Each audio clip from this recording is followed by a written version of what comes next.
But we're in a great situation. Our ally here in Louisiana is pushing through with a lot of these, with a lot of his forces, wrapping up some of the scattered forces of South Dakota. Looks like South Dakota is making a few final stands here in these level 5 forts.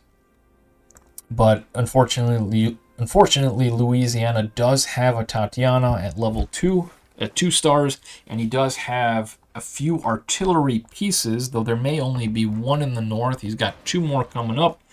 He's got 1 sitting in this area, plus 2. So, you know what? If we just double-click this, if we just double-click on the artillery, it looks like he's got 6 artillery pieces in the area, and that should be plenty to start dwindling away that fort. I would not be surprised if he initiated an invasion of Pennsylvania, as if we take a look at the quick statistics here on the side, Pennsylvania has not been doing well. He's barely been able to take over Virginia.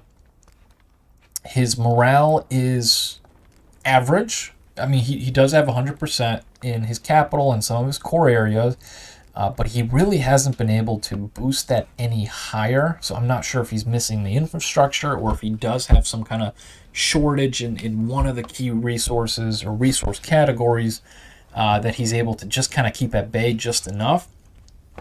But what he has decided to do is invade Ohio. And if we take a look at the newspaper here, take a look at Ohio, we can see that he has already lost 111,000 soldiers, and he's barely taken out any Ohioans. Ohio's an AI. I can't imagine that they have that much with a starting grain and a starting coal for double resources. And I mean, it looks like he doesn't have that much in terms of materials, but Pennsylvania got utterly destroyed, and it looks like he's sending additional troops into the meat grinder in single file line. This is not looking good.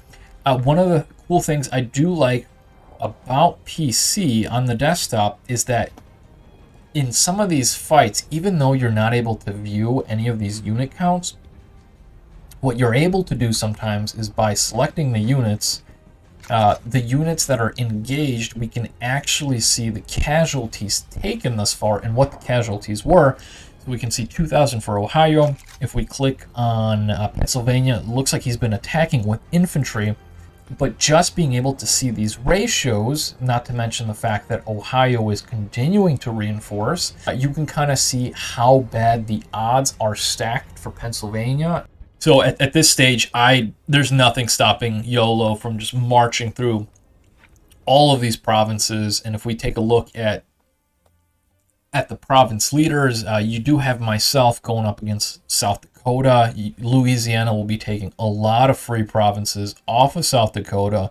Not to mention he has an additional 38 that he should just be able to just run straight through, as even Ohio with 12 provinces probably would be able to do that at this stage. I don't know what Pennsylvania's strategy was. Something that YOLO was able to do against Kentucky, another AI player, is he just initiated a few battles with his artillery or Tatiana, and they would come to him and he would just stack wipe them.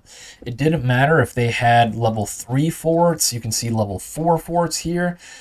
If they walk out of the fort to attack you and then you beat them, you can just proceed to walk right into that fort. No need to storm a level 5 and take 100,000 plus in casualties. Yeah, 111,000. That's insane.